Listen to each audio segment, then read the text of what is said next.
जारी रहने का दावा किया गया है। रिपोर्ट पॉजिटिव आने के बाद अब कई गंभीर सवाल भी खड़े हो रहे हैं और लगातार हुई मौत के बाद अस्पताल पर सवाल उठ रहे हैं। माइक्रोबायोलॉजी जांच रिपोर्ट में अब सवाल भी उठ रहे हैं। रिपोर्ट समय पर सार्वजनिक नहीं होने के भी आरोप लगे हैं और संक्रमण के कारण और संभावित लापरवाही की जांच अब तेज कर दी गई है। संवाददाता राहुल कौशिक हमारे साथ जुड़ गए हैं ज्यादा जानकारी के साथ। राहुल, 6 दिन में 5 प्रसूताओं की मौत और इस दौरान कई गंभीर लापरवाहियां भी बढ़ती गई हैं। पूरा मामला एक बार बताइएगा। जी बिल्कुल, देखिए ये भीलवाड़ा के जो जिला महात्मा गांधी चिकित्सालय है उसके शिशु चिकित्सालय जो है वहां का पूरा मामला है। देखिए लगातार जो प्रसूताओं की मौत की जानकारी है वहां से सामने आ रही है। 6 दिन में ये पूरी घटनाक्रम हुआ है और देखिए सबसे बड़ी बात है कि जो संक्रमण जांच थी, जो कल्चर जांच थी, वो भी पॉजिटिव आई है। उसके बाद भी लगातार जो है ये भी कहा जा रहा है कि जो अस्पताल प्रशासन है उसने कोई कार्रवाई नहीं की। देखिए और सारी जानकारी लेने के लिए हमारे साथ जो पीएमओ है अरुण गौड़ हमारे साथ है, पहले इनसे बात करेंगे, पूरी जानकारी लेंगे। सर, गंभीर मामला है, 5 प्रसूताओं की मौत हो गई सर इन 6 दिनों में।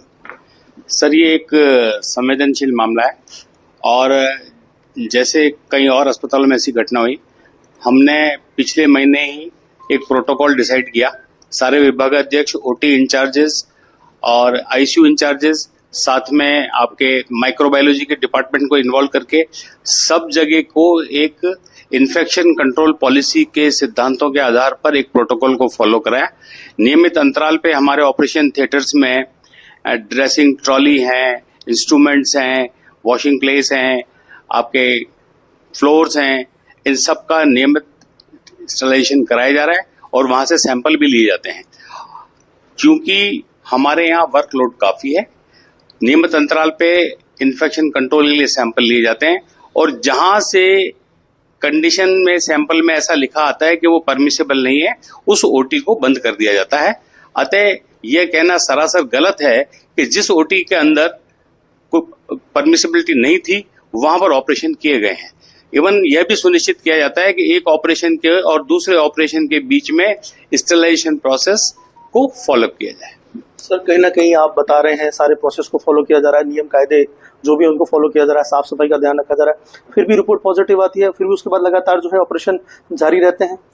नहीं सर, जिस 4-5 ऑपरेशन थिएटर होते हैं, एक ऑपरेशन थिएटर में नियमित रूप से जब हम सैंपलिंग करते हैं, सैंपलिंग का पर्पज ये होता है ताकि अगर वहां इन्फेक्शन है उसकी समय पर जानकारी मिले।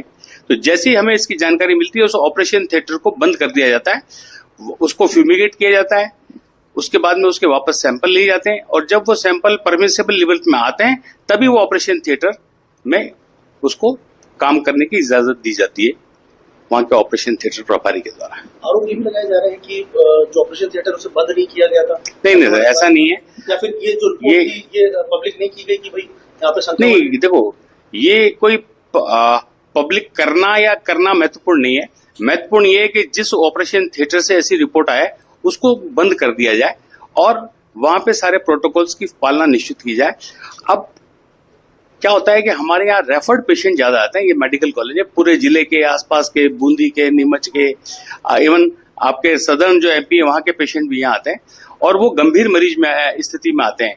तो उनके साथ में जो कोमॉर्बिड कंडीशंस होती हैं उसकी वजह से भी मरीज गंभीर अवस्था में होता है और उनकी पूरे प्रयास करने के बावजूद भी मृत्यु हो जाती है। सर, सोर्स ये भी बता रहे हैं कि जो इस जांच जो करते हैं माइक्रोबायोलॉजिकल जो विभाग अध्यक्ष हैं उन्होंने इस रिपोर्ट को छुपाने की या नहीं बताने की भी कोशिश की, बात करने की कोशिश की, उनसे सोर्स ये भी बता रहे हैं। सर, इस मामले में हम उनके साथ मीटिंग कर चुके हैं और आपस में एक विभाग दूसरे विभाग से किसी भी तरह की रिपोर्ट को नहीं छुपाता है। आज हम फिर उनके साथ संवाद करेंगे और एक इन्फेक्शन कंट्रोल कमेटी जो ऑलरेडी काम कर रही है उसको दिशा निर्देश जो पहले में ऑलरेडी दिए जा चुके हैं इनकी और सख्ती से पालना सुनिश्चित करें। सर, ये घटना हुई सर, उसके बाद महात्मा गांधी अस्पताल, आप पीएमओ है, अस्पताल प्रशासन सर और क्या अलर्टनेस के कदम उठाएगा ताकि घटना वापस नहीं हो? सर, बहुत ही दुखद घटना है, परिवारजनों ने अपने सदस्यों को खोया।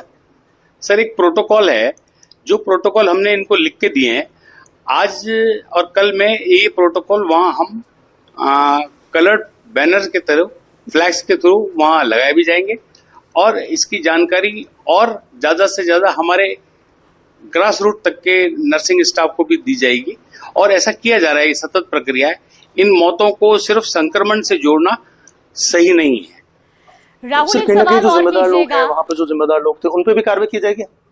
सर, अगर वो लापरवाही करते हैं, हमने ऑलरेडी हर विभाग की, जैसे देखिए राहुल जी, हमने आदेश निकाल रखा है जिसमें स्पष्ट कर रखा है कि कौन से ऑपरेशन थिएटर की कहाँ की जिम्मेदारी कौन लेगा।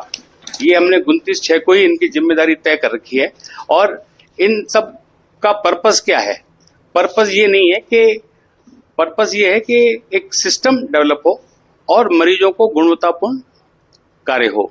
हमारे यहाँ जो वर्कलोड है वो दर्शाता है कि मरीजों का हम पर विश्वास है और इतने दबाव के बावजूद चिकित्सक मरीजों की अपेक्षाओं पे काम कर रहे हैं। देखिए, कहीं ना कहीं जो है राहुल, एक सवाल और लगातार जो है पूछेगा, मैंने ये क्योंकि भी आप कहा है जब कि उनसे बातचीत कर रहे थे तो डॉक्टर साहब का कहना था कि प्रोटोकॉल सारे किए जा रहे हैं। अब जब प्रोटोकॉल सारे पूरे किए जा रहे थे, बावजूद इसके मौत हुई है 5 प्रसूताओं की। देखिए, प्रोटोकॉल सारे पूरे किए जा रहे थे, उसके बाद भी 5 प्रसूताओं की मौत होना कहीं ना कहीं सवाल नहीं उठाता है जो व्यवस्था है उस पर? ये सारी ही मौतें उस तरह की नहीं है। मौत होने के कोमॉर्बिड कंडीशंस भी होती हैं। जैसे एक मौत का मैं बताऊं आपको, उसको पीपीएच हो गया, ऑपरेशन होने के बाद हाँ, क्या नाम? 3-4 पेशेंट हैं, उनमें से 3 पेशेंटों को पीपीएच हो गया।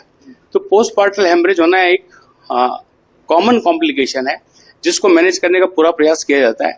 अब एक जिस महिला को पीपीएच हुआ उसको हमने समझाया, चूंकि मेडिकल कॉलेज है, हम उसको रेफर के लिए नहीं कह सकते थे, हमने उनको रेफर करने की भी राय दी। लेकिन क्योंकि वो मरीज यह था, पीपीएच होने के बाद पहले हमने उसका सिजेरियन किया, उसके बाद में उसकी हिस्टेक्टमी भी की गई है। उसके बावजूद पेशेंट की गंभीर स्थिति होती है, तो चिकित्सकीय प्रयासों में इस मामले में कोई कमी नहीं है। ये लगातार मौत जो हुई है उससे निश्चित रूप से हमें और अलर्ट होने की जरूरत है, लेकिन प्राइमा फेसी इसमें किसी चिकित्सक की कोई लापरवाही नजर नहीं आती है। सर, अभी तो जैसे अभी घटनाक्रम सामने आया है, जल्दबाजी नहीं होगी ऐसे क्लीन चिट देना? सर, हमने जांच कमेटी बना रखी है और कल भी जो एक मौत हुई है उसके लिए हमने विभागाध्यक्ष स्त्री रोग, विभागाध्यक्ष सर्जरी, एनेस्थेसिया, एचओडी, माइक्रोबायोलॉजी के डिपार्टमेंट और मेडिकल जूरिस्ट की जांच कमेटी की रिपोर्ट बनाई है। और हमारा पूरा प्रयास रहेगा कि इम्पार्शियल वे में इंक्वायरी हो और अगर कहीं कोई लापरवाही आती है तो उस पर सख्त कार्रवाई। गौर साहब, कल आपने कमेटी बनाई है, कुछ तो सामने आ रहा होगा आज भी कमेटी की रिपोर्ट तक पहुंची? कमेटी इसलिए बनाई गई है क्योंकि कल डेथ हुई थी। डेथ का हमारे पास क्लियर कट रीजन था, लेकिन चूंकि कई बार मीडिया में न्यूज लगती है, परिजन संतुष्ट नहीं होते हैं, तो हमारा दायित्व बनता है कि ऐसे मामलों में भी, कल के मामले में हमने ट्रांसपेरेंटली उनको कहा कि इसका पोस्टमार्टम होना चाहिए। हमने सारे प्रोसेस को फॉलो किया, उस पेशेंट का पोस्टमार्टम भी कराया और एक इंक्वायरी कमेटी भी बनाई ताकि अगर कहीं कोई छोटी सी भी चूक रह जाती है तो उसको हम दूर करें। गौर साहब, ये जो मौतें हुई है, जैसे 3-4 दिन में हुई है या फिर पर्टिकुलर एक ही दिन पे ये पूरे जो है मौतें हुई है, और आपने जैसे कल आपने कहा कि एक कल जो पोस्टमार्टम कराया, उससे पहले जो मौतें हुई उनका पोस्टमार्टम नहीं कराया? सर, इसके लिए क्या होता है, एवरी डेथ जो एमसीएच में होती है उसका वहां का विभागाध्यक्ष अपने विभाग में एनेस्थेटिस्ट के साथ उसका डेथ का ऑडिट करता है। मरीजन अगर डेथ के कारण से संतुष्ट होते हैं तो पोस्टमार्टम की आवश्यकता नहीं होती है। मरीज अगर चाहता है और हमें कोई ऐसा डाउट हो जहां मरीज के कंफ्यूजन हो, हम ट्रांसपेरेंटली जांच के लिए पोस्टमार्टम की राय भी दे देते हैं। तो कौन चलिए, जिम्मेदार? बिल्कुल राहुल, और यहाँ पर अब बड़ा विषय रहेगा कि आखिर मुख्य लापरवाहियां क्या हैं जिस वजह से 5 प्रसूताओं की जान गई है, क्योंकि प्रोटोकॉल निभाने की पूरी यहाँ पर दावे किए जा रहे हैं डॉक्टर साहब की ओर से। फिलहाल आपका बहुत धन्यवाद जानकारी साझा करने के लिए। खबरों में आगे बढ़ते हैं। जयपुर से बड़ी खबर है, जहां प्रसूताओं की मौत पर मंत्री किरोड़ी लाल मीणा का बयान सामने आया है। देखिए, किरोड़ी लाल मीणा का कहना है कि प्रसूताओं की मौत पर सरकार गंभीर है और इस पूरे मामले की जांच भी की जा रही है। उन्होंने कहा है कि प्रसूताओं की मौत दुर्भाग्यपूर्ण है। तो ये बड़ा बयान दिया गया है मंत्री किरोड़ी लाल मीणा की ओर से, आप भी सुनिए। ये दुर्भाग्यपूर्ण है। कोटा में हुई, बीकानेर में हुई, फिर अभी यहाँ हो गई। प्रसूताओं की मौत एक गंभीर प्रकरण है और सरकार इसको गंभीरता से ले रही है।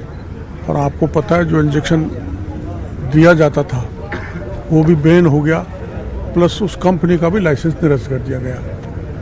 लेकिन फिर भी कोशिश रहने की ज़रूरत है। आखिर में क्यों आए दिन प्रसूता की मौत हो रही है, ये गंभीरता से सरकार लेगी।